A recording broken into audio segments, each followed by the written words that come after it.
Hi, welcome to the Classic Storytellers podcast. Please subscribe to our channel and we'll be bringing you classic stories every week. I'm Nathan, your AI host from Aicast. Let's continue with The Wonderful Wizard of Oz.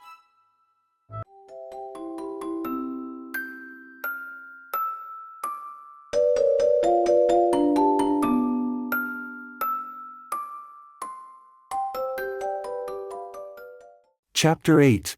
The Deadly Poppy Field.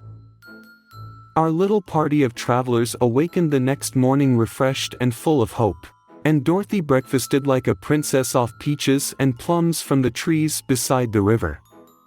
Behind them was the dark forest they had passed safely through, although they had suffered many discouragements, but before them was a lovely, sunny country that seemed to beckon them on to the Emerald City. To be sure, the broad river now cut them off from this beautiful land. But the raft was nearly done, and after the Tin Woodman had cut a few more logs and fastened them together with wooden pins, they were ready to start. Dorothy sat down in the middle of the raft and held Toto in her arms. When the Cowardly Lion stepped upon the raft it tipped badly, for he was big and heavy, but the Scarecrow and the Tin Woodman stood upon the other end to steady it, and they had long poles in their hands to push the raft through the water. They got along quite well at first, but when they reached the middle of the river the swift current swept the raft downstream, farther and farther away from the road of yellow brick. And the water grew so deep that the long poles would not touch the bottom. "This is bad," said the Tin Woodman. "For if we cannot get to the land we shall be carried into the country of the Wicked Witch of the West, and she will enchant us and make us her slaves." "And then I should get no brains," said the Scarecrow. "And I should get no courage," said the Cowardly Lion. "And I should get no heart," said the Tin Woodman. "And I should never get back to Kansas," said Dorothy. "We must certainly get to the Emerald City if we can." The Scarecrow continued, and he pushed so hard on his long pole that it stuck fast in the mud at the bottom of the river. Then, before he could pull it out again, or let go, the raft was swept away, and the poor Scarecrow was left clinging to the pole in the middle of the river. "Goodbye," he called after them, and they were very sorry to leave him. Indeed, the Tin Woodman began to cry, but fortunately remembered that he might rust, and so dried his tears on Dorothy's apron. Of course this was a bad thing for the Scarecrow. "I am now worse off than when I first met Dorothy," he thought. Then, I was stuck on a pole in a cornfield, where I could make believe scare the crows, at any rate. But surely there is no use for a scarecrow stuck on a pole in the middle of a river. I am afraid I shall never have any brains, after all. Down the stream the raft floated, and the poor Scarecrow was left far behind. Then the lion said, "Something must be done to save us. I think I can swim to the shore and pull the raft after me, if you will only hold fast to the tip of my tail." So he sprang into the water, and the Tin Woodman caught fast hold of his tail. Then the lion began to swim with all his might toward the shore. It was hard work, although he was so big, but by and by they were drawn out of the current, and then Dorothy took the Tin Woodman's long pole and helped push the raft to the land. They were all tired out when they reached the shore at last and stepped off upon the pretty green grass. And they also knew that the stream had carried them a long way past the road of yellow brick that led to the Emerald City. "What shall we do now?" asked the Tin Woodman, as the lion lay down on the grass to let the sun dry him. "We must get back to the road, in some way," said Dorothy. "The best plan will be to walk along the riverbank until we come to the road again," remarked the lion. So, when they were rested, Dorothy picked up her basket and they started along the grassy bank, to the road from which the river had carried them. It was a lovely country, with plenty of flowers and fruit trees and sunshine to cheer them, and had they not felt so sorry for the poor Scarecrow, they could have been very happy. They walked along as fast as they could, Dorothy only stopping once to pick a beautiful flower, and after a time the Tin Woodman cried out, Look! Then they all looked at the river and saw the Scarecrow perched upon his pole in the middle of the water, looking very lonely and sad. What can we do to save him? Asked Dorothy. The Lion and the Woodman both shook their heads, for they did not know. So they sat down upon the bank and gazed wistfully at the Scarecrow until a stork flew by, who, upon seeing them, stopped to rest at the water's edge. Who are you and where are you going? Asked the stork. I am Dorothy. Answered the girl. And these are my friends, the Tin Woodman and the Cowardly Lion, and we are going to the Emerald City. This isn't the road. Said the stork, as she twisted her long neck and looked sharply at the queer party. I know it. Returned Dorothy. But we have lost the Scarecrow, and are wondering how we shall get him again. Where is he? Asked the stork. Over there in the river. Answered the little girl. If he wasn't so big and heavy, I would get him for you. Remarked the stork. He isn't heavy a bit. Said Dorothy eagerly.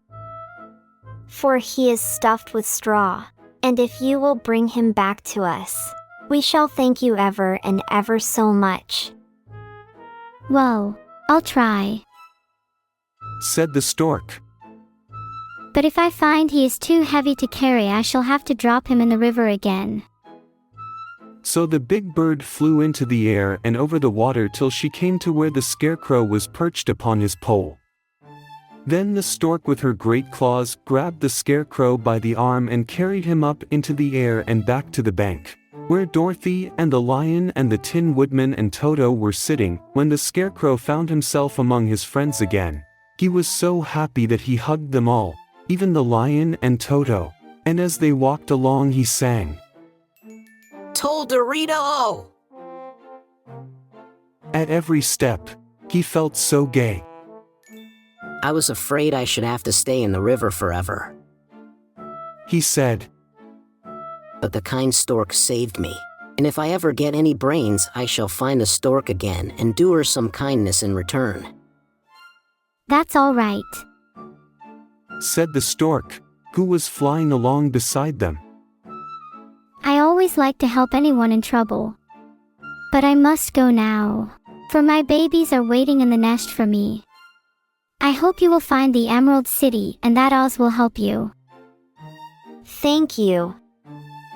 Replied Dorothy, and then the kind stork flew into the air and was soon out of sight. They walked along listening to the singing of the brightly colored birds and looking at the lovely flowers which now became so thick that the ground was carpeted with them. There were big yellow and white and blue and purple blossoms, besides great clusters of scarlet poppies, which were so brilliant in color they almost dazzled Dorothy's eyes. Aren't they beautiful? The girl asked, as she breathed in the spicy scent of the bright flowers. I suppose so. Answered the Scarecrow. When I have brains, I shall probably like them better. If I only had a heart, I should love them.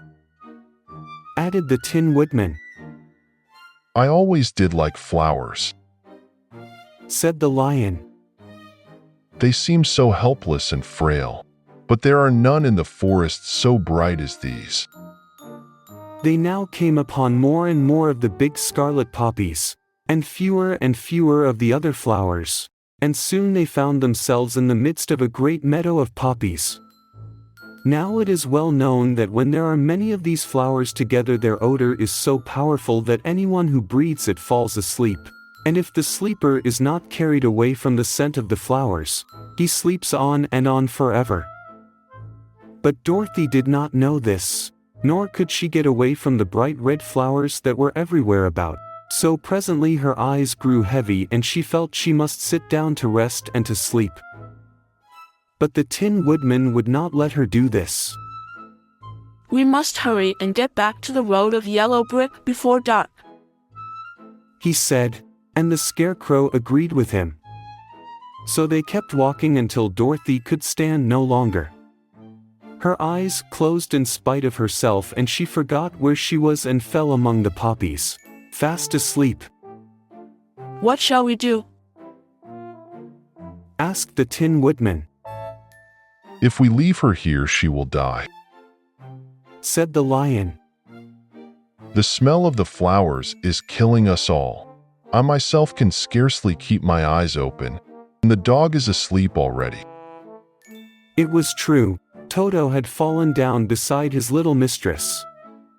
But the Scarecrow and the Tin Woodman, not being made of flesh, were not troubled by the scent of the flowers. Run fast, said the Scarecrow to the Lion, and get out of this deadly flower bed as soon as you can. We will bring the little girl with us, but if you should fall asleep, you are too big to be carried. So the Lion aroused himself and bounded forward as fast as he could go. In a moment he was out of sight. Let us make a chair with our hands and carry her, said the Scarecrow. So they picked up Toto and put the dog in Dorothy's lap, and then they made a chair with their hands for the seat and their arms for the arms and carried the sleeping girl between them through the flowers. On and on they walked, and it seemed that the great carpet of deadly flowers that surrounded them would never end. They followed the bend of the river, and at last came upon their friend the Lion, lying fast asleep among the poppies. The flowers had been too strong for the huge beast and he had given up at last, and fallen only a short distance from the end of the poppy bed, where the sweet grass spread in beautiful green fields before them. We can do nothing for him, said the Tin Woodman, sadly, for he is much too heavy to lift. We must leave him here to sleep on forever, and perhaps he will dream that he has found courage at last. I'm sorry, said the Scarecrow. The Lion was a very good comrade for one so cowardly. But let us go on. They carried the sleeping girl to a pretty spot beside the river, far enough from the poppy field to prevent her breathing any more of the poison of the flowers, and here they laid her gently on the soft grass and waited for the fresh breeze to waken her.